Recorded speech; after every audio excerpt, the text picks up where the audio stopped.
Livro do profeta Jonas, capítulo 1, versículo de número 1. Graças a Deus.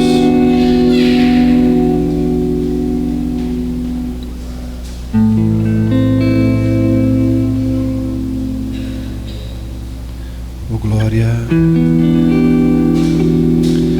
Livro do profeta Jonas, capítulo 1, versículo 1. Quem achou, diga amém. Jonas 1:1. Diz assim o texto: A palavra do Senhor veio a Jonas, filho de Amitai, com esta ordem: Vá depressa à grande cidade de Nínive e pregue contra ela, porque a sua maldade subiu até a minha presença. Mas Jonas fugiu da presença do Senhor, dirigindo-se para Tarsis. Desceu à cidade de Jope, onde encontrou um navio que se destinava àquele porto. Depois de pagar a passagem, embarcou para Tarsis para fugir do Senhor. Diga comigo, fugir do Senhor. Pode ser melhor, fugir do Senhor. Versículo 4. Toda vez que você pensa em fugir do Senhor, olha o que acontece. O Senhor, porém, fez soprar um forte vento sobre o mar, e caiu uma tempestade tão violenta que o barco ameaçava arrebentar-se. Amém? Amém, queridos? Glória a Deus. Irmãos, nessa manhã eu quero falar sobre o tema crise de obediência. Diga comigo, crise de obediência. A verdade é que nós, em algum momento da nossa vida, já passamos por esse dilema, onde tivemos uma crise de obediência. Faço, não faço, vou, não vou, digo, não digo. Jonas era filho de Amitai, um profeta bem ativo durante o reinado de Jeroboão II. Jonas, ele viveu um período muito difícil sob o governo de um rei muito perverso. E esse rei era tão perverso que a Bíblia chega a registrar, pastor Diego, que ele fez o que era mal perante os olhos do Senhor. Isso está registrado em 2 Reis, capítulo 14, 24. Jonas, ele tinha consciência de que nos seus dias a Assíria, onde a capital era Nínive, era uma grande ameaça para Israel. E Deus, ele envia Jonas para Nínive para pregar contra aquele povo, aquele coração impenitente, contra aquele rei que havia feito o que era mal perante os olhos do Senhor. Existe uma frase que diz, eu queria que você prestasse muita atenção: não erre para aprender. Diga para quem está do seu lado, não erre para aprender. Diga para ele assim: aprenda com o erro dos outros. E é sobre isso que nós vamos aqui refletir nessa manhã, sobre não errar para aprender. Eu não preciso ir cometer o erro para eu aprender. Eu posso aprender com o erro dos outros. E o Senhor me deu esse tema, essa mensagem ainda hoje pela madrugada, enquanto eu orava, falava com Deus, onde eu tive uma experiência muito profunda com Deus essa madrugada, enquanto eu orava por vocês, eu orava pelo meu casamento, orava pelo meu ministério.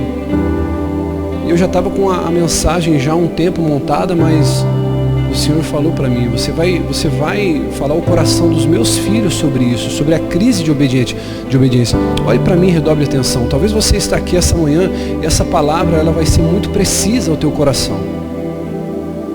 Porque nós, em algum momento da nossa vida, nós entramos em crise para obedecer a Deus, sabendo que Deus, ele quer que a gente vá por um caminho, mas muitas vezes, como Jonas, nós vamos por outro caminho. Nós tomamos um rumo diferente. Isso precisa ser conversado, isso precisa ser lançado à luz. Porque é um perigo a gente desobedecer a Deus. Existe um perigo. Por quê, bispo? Porque quando Deus fala, Deus, ele é claro. E na maioria das vezes, além de ser claro, Grazi, Deus, ele é detalhista naquilo que ele fala pra gente. Deus, ele fala de maneira explícita, de maneira clara. E prova disso é que no versículo 1, Observe que Deus ele falou para Jonas o lugar que ele deveria ir, a mensagem que ele deveria pregar e o porquê que ele deveria pregar aquela mensagem. Deus falou: você vai para Nínive, você vai pregar a mensagem de arrependimento, porque aquele povo é impenitente. Então Deus ele foi muito específico, o lugar, a mensagem e o porquê da mensagem. E agora a gente vai refletir aqui, quando a gente olha para esse texto, a gente vê que Jonas ele se levanta, Jonas se levantou para tomar um barco, para fugir de Deus. Jonas ele toma uma atitude, e muitas vezes Deus ele fala com a gente toma uma atitude, mas para fazer aquilo que ele não falou. Agora quando a gente olha para Gênesis capítulo 22, versículo 2, existe uma grande diferença entre a resposta de Jonas e a resposta de Abraão ao ouvir a voz de Deus. Quando Deus fala com Jonas, olhe para mim, redobre a atenção, ele se levanta e foge. Agora, olha quando Deus fala para Abraão, Gênesis 22, 2. O Senhor disse a Abraão e disse: toma agora o teu filho, teu único filho Isaque, a quem amas, você vai à terra de Moriá e vai oferecer ali em holocausto, sobre as montanhas que eu te direi. Então se levantou Abraão pela manhã de madrugada e albardou o seu jumento e tomou consigo 2 dos seus moços e Isaque seu filho, e cortou lenha para o holocausto e levantou-se e foi ao lugar que Deus lhe disse.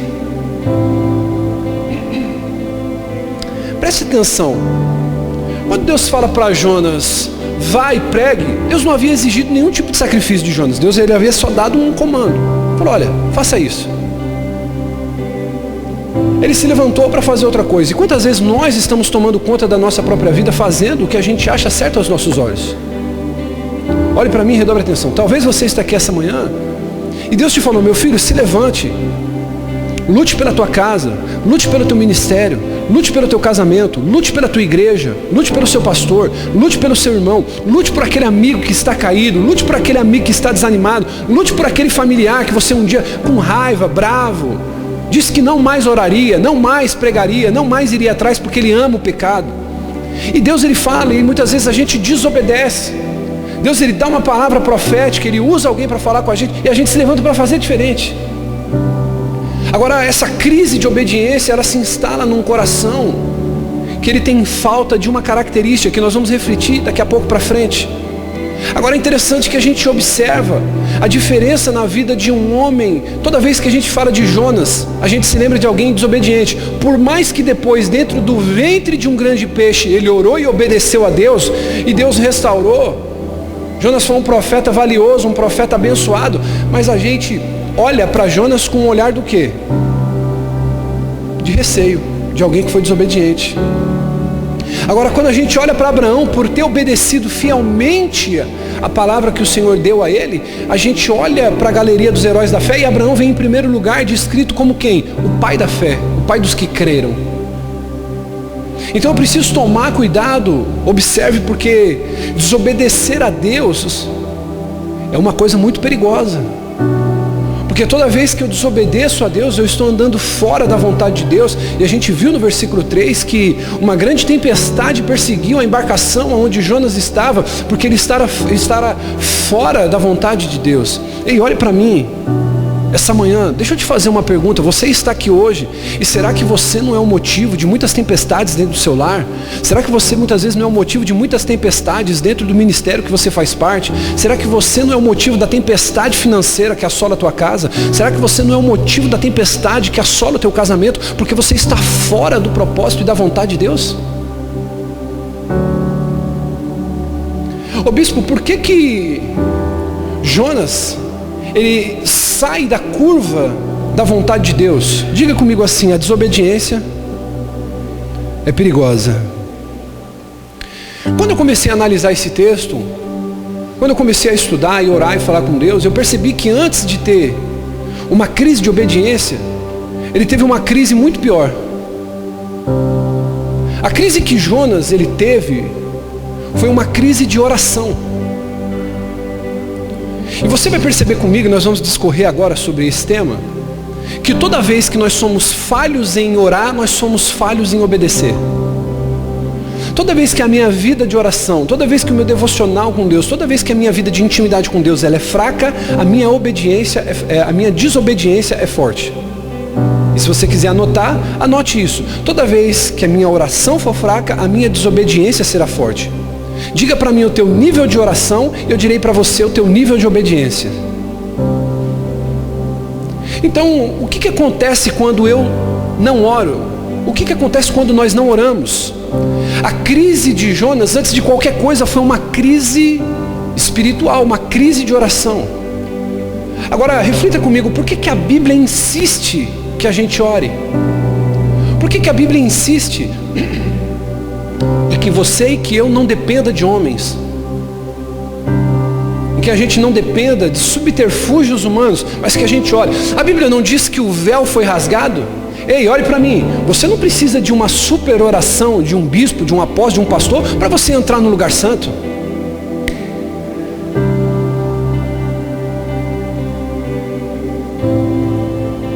Irmãos, eu quero compartilhar com você uma experiência que eu tive ontem. 3h40 da manhã eu tive que acordar minha esposa.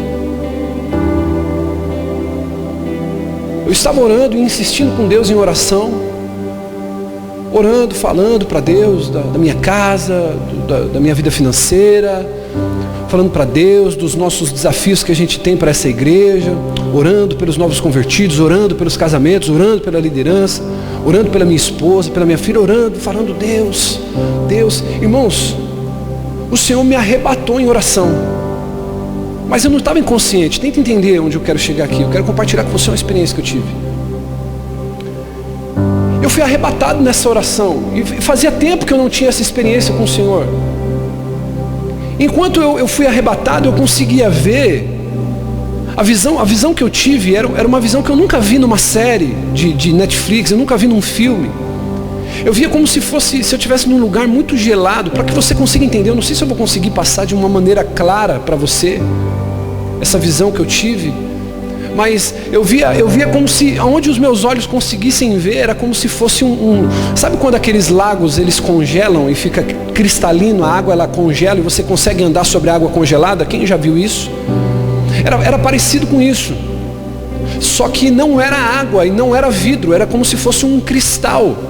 E por onde eu olhava, a visão todinha ela se estendia por um mar imenso de cristal.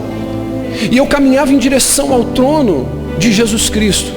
E ao lado de Jesus direito, ao lado esquerdo de Jesus, existiam miríades e miríades de anjos, miríades e miríades de anjos. Só que o trono que ele se assentava não era um trono belíssimo, era um trono comum. Só que a grandeza não estava no trono que ele estava sentado, a grandeza estava sobre o lugar que esse trono se estava. E era um lugar que me paralisou. E eu fiquei contemplando aquilo. E o meu espírito dentro de mim se remexia. Eu falava assim, meu Deus, que coisa tremenda é essa que o Senhor está me mostrando? E os anjos, eles tinham aspectos de humano, não era uma visão ultra espiritual.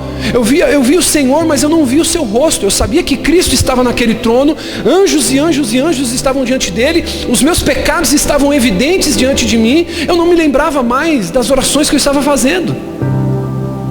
É como se minha mente, tudo tivesse perdido o valor, tudo tivesse ficado muito simplório. A minha esposa era insignificante naquele momento, a minha filha era insignificante naquele momento, as minhas dívidas, as minhas preocupações ficaram insignificantes no momento. Tudo perdeu o sentido, tudo, irmão. Quando eu me vi diante de Yeshua HaMashiach, quando eu olhei e falei, cara, ali é Jesus Cristo, irmão, tudo perdeu o valor, me deu um vazio, mas esse vazio não me entristeceu. Esse vazio não me chateou. Esse vazio não era um vazio profundo, existencial. Esse vazio era dizendo assim, cara, como eu estou me preocupando com tanta coisa. Irmão, deixa eu te dizer uma coisa. A minha oração é para que você experimente essa sensação que eu experimentei. Eu olhei assim, eu falei, cara, o que é as coisas diante de Cristo? Eu estou diante dele. E eu fui arrebatado diante disso. E aí a experiência que me ficou é, o que é tudo isso que você tem orado perto da minha presença?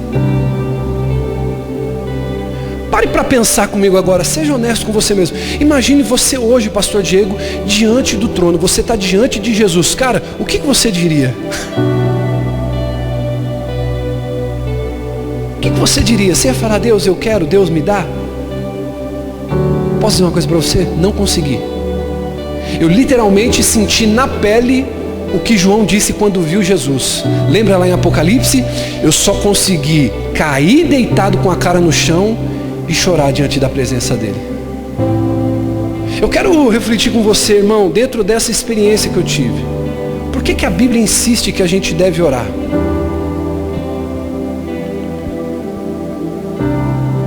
Você já tentou fazer essa pergunta para você? Por que a Bíblia insiste que eu devo orar? Paulo, ele era um homem que orava. Para Paulo, orar não era uma opção, era uma questão de sobrevivência. Para Paulo, a oração era uma questão de sobreviver, não era uma questão de ele ser obrigado, não era uma questão de opção. Olha, ou eu oro ou eu não oro. Era sobrevivência, diga sobrevivência. O apóstolo Paulo entendia que a oração era algo imprescindível em sua vida. Era uma questão de vida, era uma questão de bem-estar, era uma questão de sobreviver. Para a igreja de Tessalônica, ele diz em 1 Tessalonicenses 5,17, orai sem cessar. Para a igreja de Roma, ele diz em Romanos 12:12, alegrai-vos na esperança, sede pacientes na tribulação, perseverai na oração. Para a igreja de Éfeso, em Éfeso 6:18, ele diz, orando em todo tempo com orações e súplicas no Espírito. Quando eu estou em crise espiritual, existencial, a minha vida de oração, ela está comprometida, eu sou um desobediente ambulante. Porque eu estou fora do centro da vontade de Deus. Ei, olhe para mim, redobre a atenção. Como que Paulo aguentava passar pelo que passou? Como que Paulo aguentou quarentena de açoite? Como que Paulo aguentou o frio, a fome, a nudez? Como que Paulo aguentou inúmeras intempéries em sua vida? Porque Paulo estava no centro da vontade de Deus. Ele orava e Deus falava assim, você está exatamente onde eu quero que você está. Ei, olhe para mim. Por que você tem pedido para Deus muitas vezes tirar o sofrimento da sua vida? Sabe por quê? Porque você não está no centro da vontade de Deus. Porque talvez esse sofrimento é exatamente onde Deus quer que você esteja. Eu não estou dizendo para você que Deus é masoquista, que Ele ama te ver sofrer. Mas talvez esse deserto que você está passando é a escola que Deus está usando para aperfeiçoar você. Só que o que acontece? A minha crise de oração transforma-se em uma crise de obediência. E aí o problema financeiro que eu estou vivendo, eu não estou deixando Deus usar isso como uma ferramenta para aperfeiçoar o meu caráter. Eu estou deixando as crises serem usadas na minha vida para que eu murmure, para que eu seja ingrato, para que eu seja um reclamador.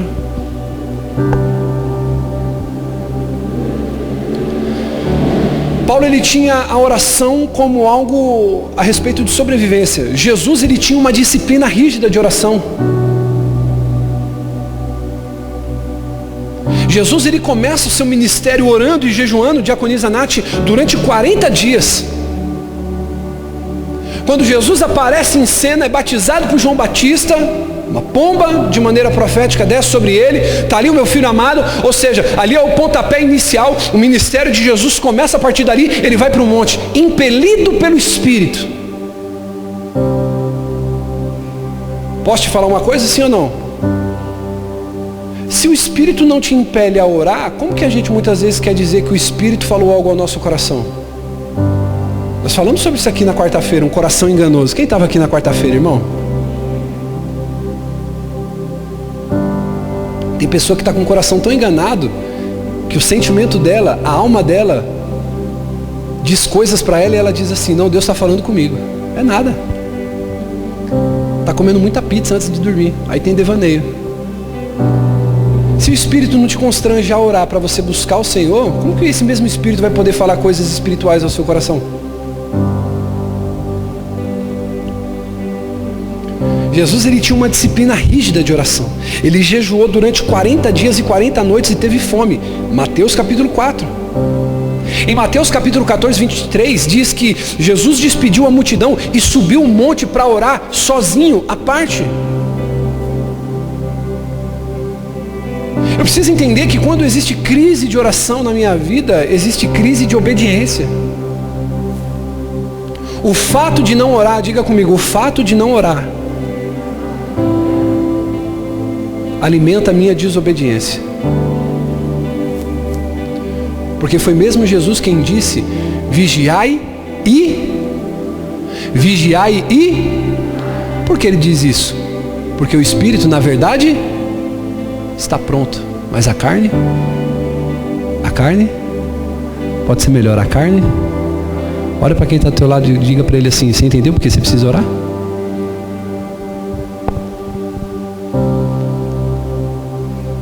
O espírito está pronto. Diga, ô glória. Agora olha para o teu irmão e diga assim, você está entendendo que você precisa orar? Diga para ele assim, a carne é fraca. Ô bispo, mas eu conheço a Bíblia. Glória a Deus, aleluia. Ô bispo, mas eu tenho sonhos, tenho revelações. Deus me usa em mistério. Deus fala comigo em sonho. Quem conhece pessoas assim que tem esse dom, né? De Deus falar com ela em sonho. É bênção demais. Ela pode estar preparada para muita coisa. Porque o espírito, na verdade, está pronto, mas a carne é fraca. Para Paulo, a oração era questão de sobrevivência. Para Jesus, era uma disciplina rígida. Jesus orava. Jesus passava, como eu já disse em outras ministrações, 8 horas orando. Diga, 8 horas orando. E 8 minutos resolvendo o problema. A gente quer fazer diferente. A gente quer passar 8 horas resolvendo o problema e 8 minutos orando. A conta vai fechar assim, irmão? Não vai. Talvez você está aqui hoje e a palavra que o Senhor quer dizer ao teu coração é o seguinte: meu filho, volte a orar. Volte a orar. E eu vou me arriscar em dizer, tem gente que quer voltar para a igreja e a vida não vai mudar. Você vai continuar vivendo uma vida pífia. Se você não se voltar para a oração, nada do que você quiser buscar vai fazer sentido para você. A igreja primitiva nasceu numa atmosfera de oração. Diga aleluia. Ela nasceu na atmosfera de oração e ela cresceu nessa atmosfera. Atos capítulo 1, versículo 14 diz: todos perseveravam unanimemente em orações e súplicas. Era uma igreja que orava. Atos 2, quando fala sobre Pentecostes, eles estavam reunidos no mesmo lugar, quando de repente o Espírito soprou sobre eles. Oh glória! Eles estavam orando, eles estavam buscando. Atos capítulo 2, versículo 42. E perseveravam, diga comigo, perseveravam. Pode ser melhor, irmão, perseveravam. Na doutrina dos apóstolos, na comunhão, no partir do pão e nas orações. Olha para mim, sabe qual é o nosso maior problema hoje? Nós perseveramos na escola bíblica da igreja, nós perseveramos no culto, nós perseveramos em muitas coisas, mas não perseveramos na oração. Perseverar. Eu não posso começar bem, eu preciso terminar bem. Aleluias. Então as minhas crises de obediências que eu vou vivendo com Deus, elas têm a ver primeiro com uma crise existencial, espiritual. Aonde eu estou em crise, eu não oro. Eu não falo com Deus, não me relaciono com Ele. Então existem alguns problemas quando nós não oramos. E você precisa tomar muito cuidado com isso. Pior do que você viver uma vida que desagrada a Deus é você ser alguém que diz amar e servir a Deus e não falar com Ele. Ontem eu ministrava o coração de um pastor. Eu dizia para ele assim: pastor, você está cuidando de todo mundo menos da sua vida. E nós que somos pastores precisamos tomar cuidado com isso. Que a gente passa a querer cuidar de tudo e de todos, mas não cuida da gente mesmo. Eu falei para ele assim: você está muito envolvido no serviço ao rei, mas você não tem tempo com o rei. Você está perdendo muito tempo fazendo a obra, mas não tem tempo para o dono da obra. E eu preciso tomar cuidado com isso. Pastor Diego precisa tomar cuidado com isso. Nós que somos líderes temos que tomar cuidado com isso. Gastando muito tempo na obra, mas sem ter tempo com o dono da obra. Gastando muito tempo para o reino, na verdade o movimento do reino de Deus, que não conhece o rei desse reino. Então quando eu não oro, pode gerar alguns problemas. Qual? Quando você não ora, olhe para mim e redobre a atenção. Quando você não ora, em vez de você responder para Deus, eis-me aqui, você acaba dizendo para Ele: não conta comigo não, estou ocupado. Não posso, estou trabalhando. Não posso, tenho que cuidar dos filhos. Não posso, tenho que fazer hora extra para pagar as contas. Quando você não cultiva uma vida de oração e de relacionamento com Deus, quando Ele precisa, olhe para mim, isso aqui é muito poderoso. Deixa o Espírito Santo ministrar seu coração. Posso falar? Quando Deus fala que precisa de você, você diz para Ele, não posso.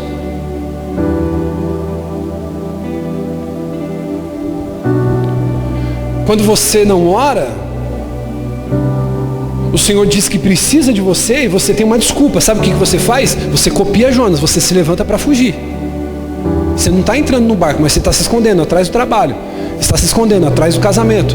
Está se escondendo atrás dos filhos. Está se escondendo atrás da faculdade, atrás do curso, atrás de vários subterfúgios. E você está repetindo a mesma coisa que Jonas fez. Deus está falando para você, meu filho, permaneça na minha presença. Meu filho, congregue de maneira mais fiel. Meu filho, participe de maneira mais ativa. Meu filho, deixa eu usar a tua vida. E você diz, pastor, agora eu não posso. Senhor, agora não dá. Senhor, eu estou trabalhando. Senhor, eu estou cuidando da família. Senhor, eu estou cuidando dos filhos. Senhor, eu estou fazendo isso, eu estou fazendo aquilo. E ao modo de Jonas, entra no barco e vai para um lugar que Deus não mandou você ir.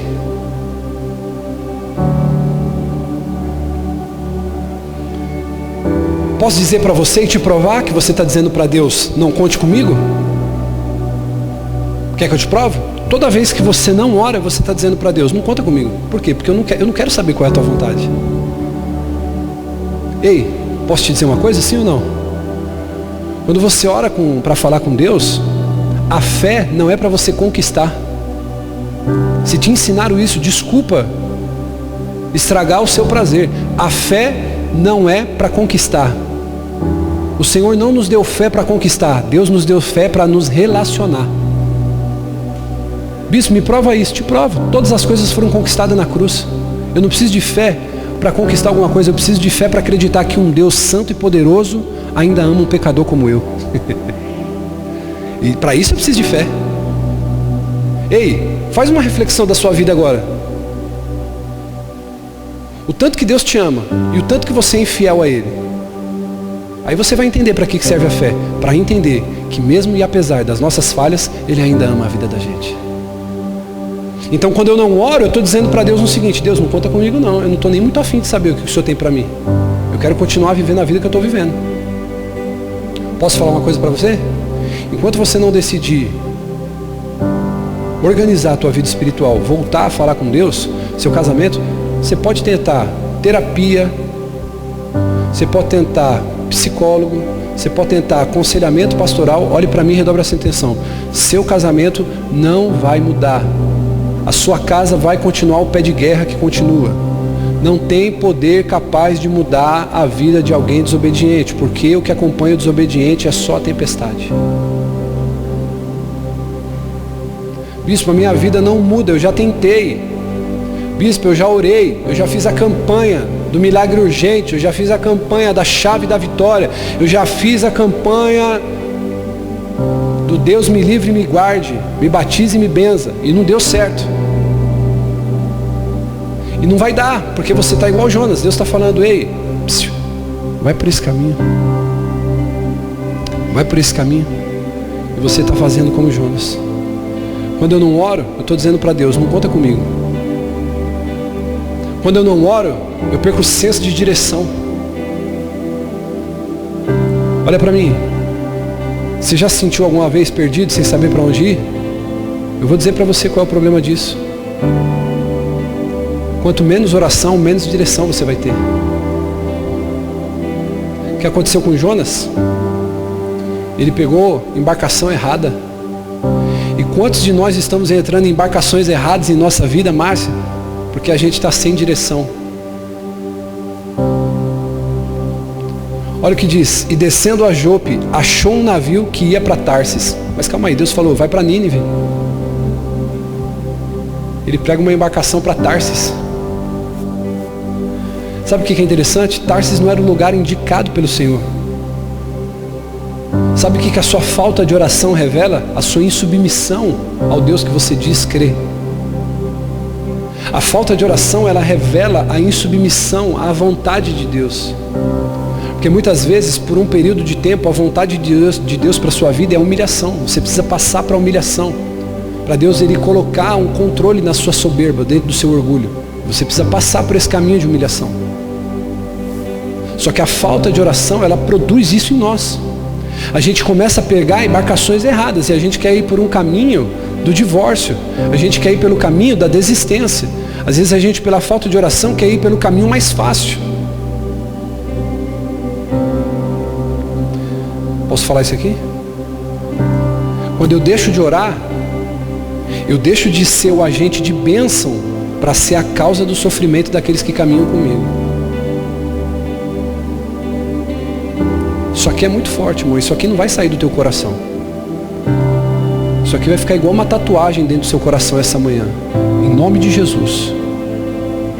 Quando eu deixo de orar, eu deixo de ser um agente de bênção na vida do meu irmão para ser a causa do sofrimento daqueles que caminham e viajam e estão junto comigo. Olha aqui para mim. Quando você deixa de orar, você deixa de ser uma bênção na vida do seu irmão para ser o motivo do sofrimento dele. Sabe por quê? Porque aquela nuvem negra, aquela tempestade te acompanha. Jonas entrou numa embarcação sentido a Tarsis, e a Bíblia diz que o Senhor enviou uma grande tempestade por causa de quem? De Jonas. A embarcação tinha alguma coisa a ver com o problema de Jonas? Não. Ei, olha para mim, redobre sua atenção. Às vezes a tua casa não tem nada a ver com o problema todo que você, pela sua desobediência, está gerando lá nela. Uma tempestade enorme se levanta porque você deixou de ser um agente de bênção. Por quê? Porque você está negligenciando sua vida de oração, a sua vida de revelação com Deus, a sua vida de intimidade, de propósitos eternos. Ei, posso falar uma coisa para você, irmão? A desobediência de Jonas tirou a tranquilidade da viagem das pessoas daquela embarcação. Você já parou para perceber que muitas vezes a sua desobediência pode estar tirando a tranquilidade da viagem de algumas pessoas? Profeta, homem e mulher de Deus, fora da visão do Senhor, trazendo tempestade. Quantas pessoas, irmão, estão aqui essa manhã? Quantas pessoas que você conhece, você sabe que tem chamado para pregar, tem chamado para cantar, tem chamado para anunciar o Evangelho, tem chamado para ser um obreiro excelente, um diácono maravilhoso, um evangelista cheio do Espírito Santo, mas está escolhendo viver a vida que quer. O casamento é uma tempestade, o trabalho é uma tempestade, a vida financeira é uma tempestade, o ministério é uma tempestade. Nada que coloca a mão prospera. Tudo onde ela está dando errado. Por quê, bispo? Porque está fora do centro da vontade de Deus, está andando em desobediência. E nada vai dar certo, porque você está sendo um agente de tempestade, não um agente de bênção. Irmão, quando Elias ele escolhe andar debaixo da obediência, Deus ele fala: você vai sair daqui do ribeiro de Querite e você vai descer até a casa de uma viúva. Aonde estava a tempestade? Na casa da viúva. Ela ia fazer o último pão e ia morrer. O profeta chega e fala assim: você pode me dar água? Pode me dar alguma coisa para comer? Ela fala assim: eu até queria te dar alguma coisa para comer, eu só tenho um pouquinho de farinha, um pouquinho de azeite. Eu vou fazer um pedaço de pão para mim e para o meu filho e depois esperar a morte. Ele falou: ei, aqui não tem Jonas não, minha filha. Aqui eu não vim para trazer tempestade não. Eu sou agente do milagre e da bênção de Deus, porque eu ando em oração, eu ando em revelação, e eu vim para esse lugar por causa de uma palavra profética. Vai fazer o pedaço de pão para mim, minha filha, e você vai viver muito bem com aquilo que vai sobrar. Aleluia! Eu quero te fazer uma pergunta: quem é você, irmão, nessa manhã? Você é o profeta Jonas, que quando chega nos lugares traz tempestade? Ou você é o profeta Elias, aquele que quando chega tem provisão, tem milagre, tem revelação, tem presença de Deus? Quem somos nós nessa manhã? Não pode deixar a crise de desobediência afetar tua casa, afetar tua família, afetar seus filhos, afetar teu casamento, afetar teu ministério, afetar sua sala de aula, afetar tua escola. Que tipo de pessoas que somos, que andamos em obediência ao Senhor, e aonde chegamos a bênção se instala, ou somos agente de sofrimento? Faz uma reflexão hoje.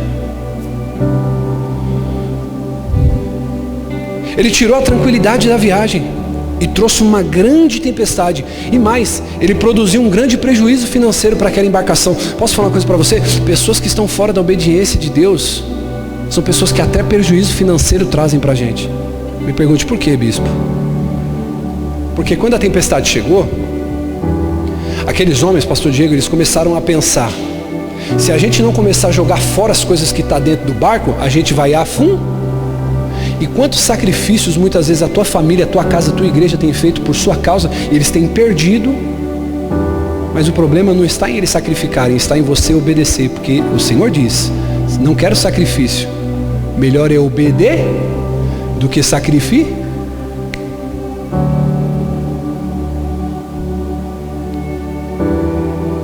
Quantas pessoas às vezes me procuram e falam: bispo, olha, eu quero fazer uma oferta para a igreja, querendo tirar a culpa da desobediência fazendo sacrifício. A pessoa chega e fala assim: olha, eu vou fazer uma oferta porque talvez Deus vai se agradar de mim. E aí ela prefere sacrificar do que obedecer. Então, quando eu deixo de orar, eu deixo de ser bênção para ser tempestade. Posso te fazer uma pergunta aqui? Para pensar agora. Você precisou almoçar durante essa semana, sim ou não? Você precisou jantar essa semana, sim ou não? Você precisou tomar café da manhã, sim ou não? Você precisou tomar café da tarde, sim ou não? Você sentou na mesa com algumas pessoas para comer ou para resolver alguma coisa, sim ou não? Você teve em vários momentos na mesa. A pergunta que eu quero te fazer é: você foi bênção ou você foi tempestade?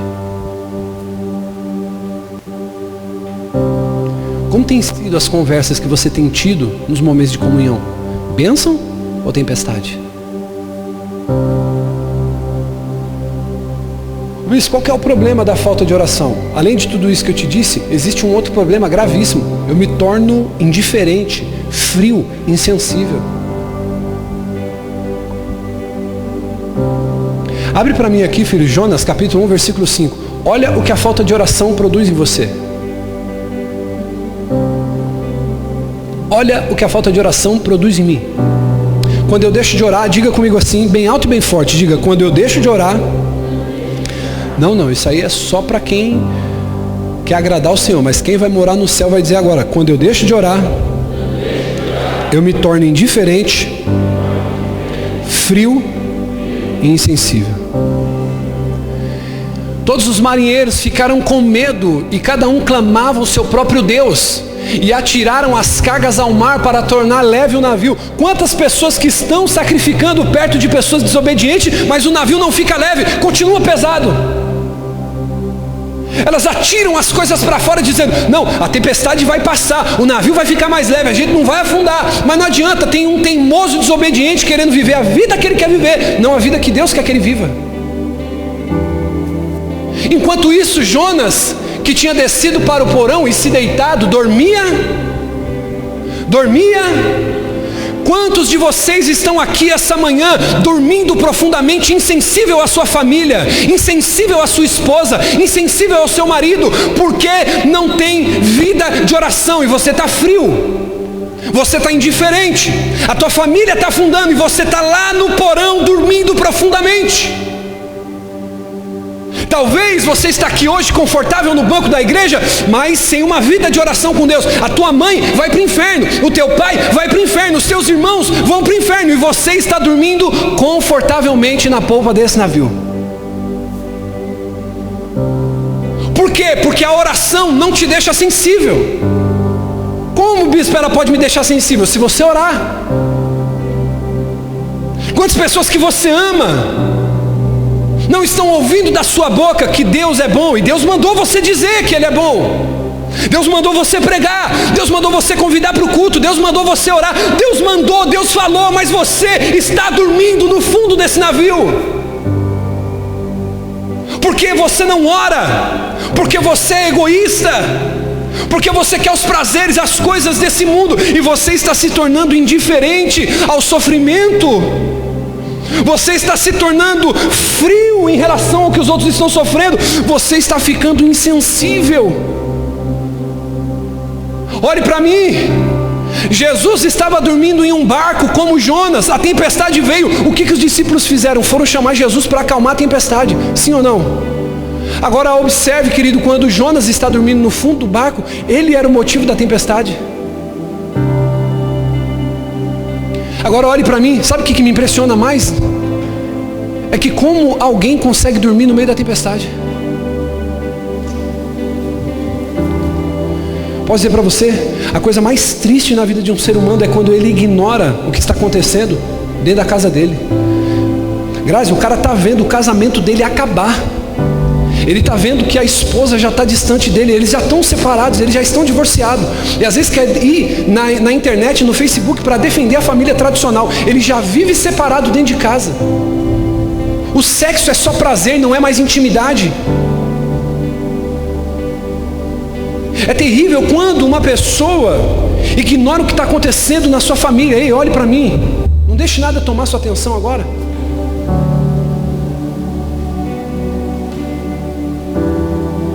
Coisa triste é, Daniel, quando a insensibilidade nos torna indiferente ao que está acontecendo na nossa família. Eu ignoro, eu estou vendo meus filhos ir por um caminho que ele não deve ir. Meu filho era uma bênção, mas eu estou ignorando o caminho que ele está tomando. Eu estou ignorando o caminho que a minha esposa está tomando. Olha, minha esposa está se desviando, meu marido está se desviando, e eu estou pouco me lixando. Eu estou insensível, eu estou indiferente.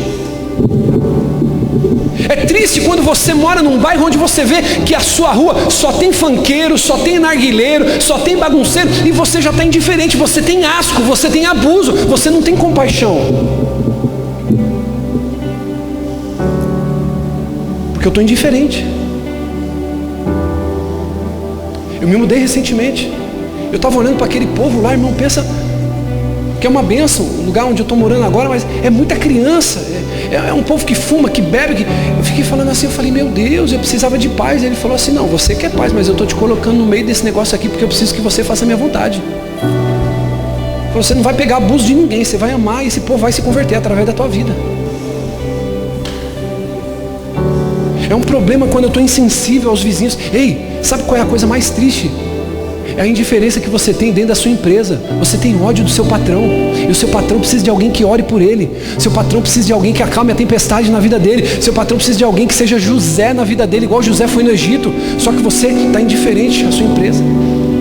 Irmão, o que eu recebo de gente falar, bispo, só tem ímpio, só tem endemoniado na empresa onde eu trabalho.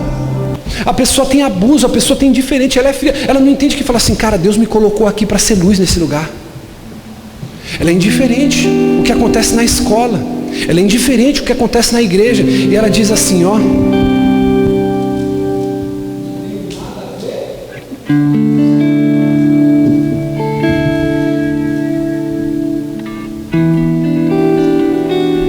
você está vendo a pessoa que você ama indo para um caminho de perdição, e sabe o que você diz? Não tem nada a ver com isso, ele escolhe viver os próprios caminhos. Você está vendo alguém que você ama indo por um caminho totalmente errado, porque foi isso que aconteceu. Deus falou para Jonas, ei Jonas, você vai em Nínive, cara, você vai pregar para esse povo impenitente, você vai pregar para esse povo que gosta de pancadão, que gosta de narguile, que gosta de beber corote, você vai pregar para esse povo que ama o pecado, e esse povo vai se converter. Aí ele fala assim, esse povo não é da minha? Não é da minha? Não tenho nada a ver com isso, isso não me diz respeito. E você deita e dorme profundamente vendo sua esposa se desviar. Você deita e dorme tranquilamente vendo seu marido se desviar. Você deita e dorme tranquilamente vendo seus filhos se desviar. Você deita e dorme tranquilamente vendo que aquela rua que você mora, aquele bairro que você mora, aquele condomínio que você faz parte, precisa da luz que Jesus colocou em você. Você se torna insensível. Eu deito e durmo. Ei, olha para mim, Jonas estava indiferente com a própria vida. Abre para mim Jonas capítulo 1 versículo 12. Jonas estava tão anestesiado com a desobediência, com a crise de obediência, que Jonas ele já não estava ligando João Paulo nem para a própria vida. Olha o que diz Jonas 1,12. Respondeu ele, peguem-me e me joguem ao... Olha para mim, meu irmão.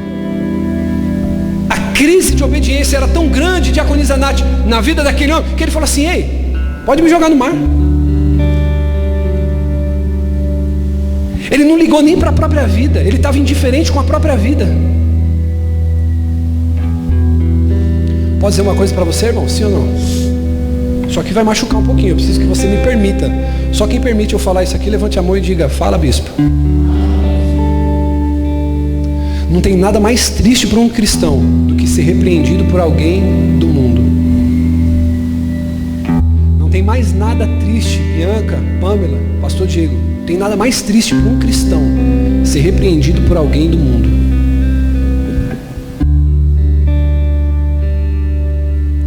Abre para mim, filho, Jonas capítulo 1, versículo 6. Não tem nada mais triste, diga comigo, nada mais triste do que ser corrigido por alguém do mundo. Jonas 1,6. O capitão dirigiu-se a ele e disse: como você pode ficar aí dormindo? Às vezes, irmão, um ímpio é usado para falar com você: ei, você não é crente, se levante, ore, se levante e clame o seu Deus, se levante e faça alguma coisa, seu casamento está indo embora, seus filhos estão aí perdidos.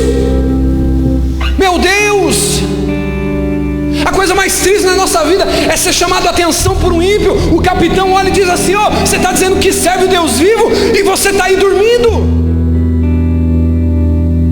A sua vida está afundando e você está aí dormindo. O casamento está ruindo e você está aí dormindo. Você está se desviando, não falava palavrão, agora fala. Não bebia, agora bebe. Não fumava, agora fuma. Não ria de piadas imundas, mas agora ri. E você está dormindo.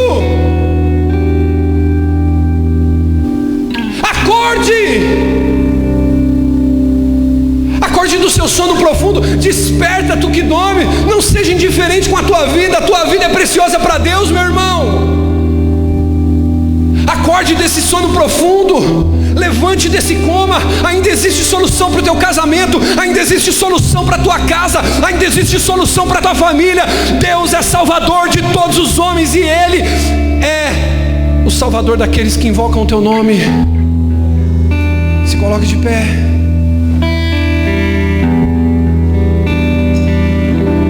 Oh, meu Deus. Ele é chamado a atenção e fala: oh, o que você está fazendo aí dormindo?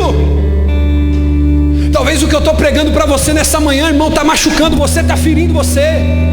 Mas não tem problema, se te fizer despertar do sono, glórias a Deus. Aí ele fala assim: ei, coloca lá para mim, filho, Jonas 1,6. Ele fala: ei, o que você está fazendo aí dormindo? O que você está fazendo aí dormindo? Jonas 1,6. Ele vai dizer para ele agora: ei, levante-se. Irmão, por favor, olhe para alguém que está do seu lado aí e diga assim: se levante. Olhe para alguém, por favor, diga assim: se levante. Por favor, olhe e diga mais uma vez: isso aqui é profético, Deus está aqui. Diga para ele: se levante. Diga para ele assim: acorde do sono e clame ao seu Deus, porque talvez Ele ainda tenha piedade e não morramos. Oh, meu Deus. Se levante, se levante, se levante, se levante. Seja cheio do Espírito Santo. Seja tocado pelo Jesus Cristo. Seja tocado pelo Espírito Santo, irmão. Levante desse seu sono e clame ao seu Deus.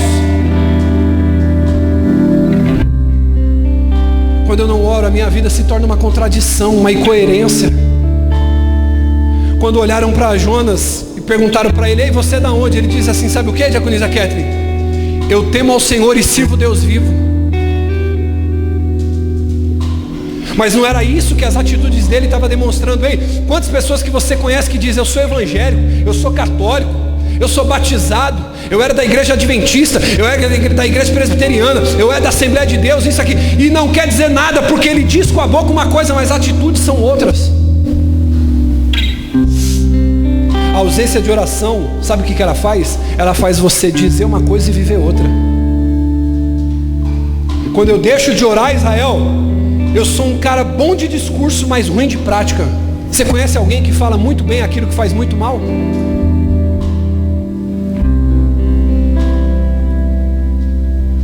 Para a gente poder encerrar. Oh, glória.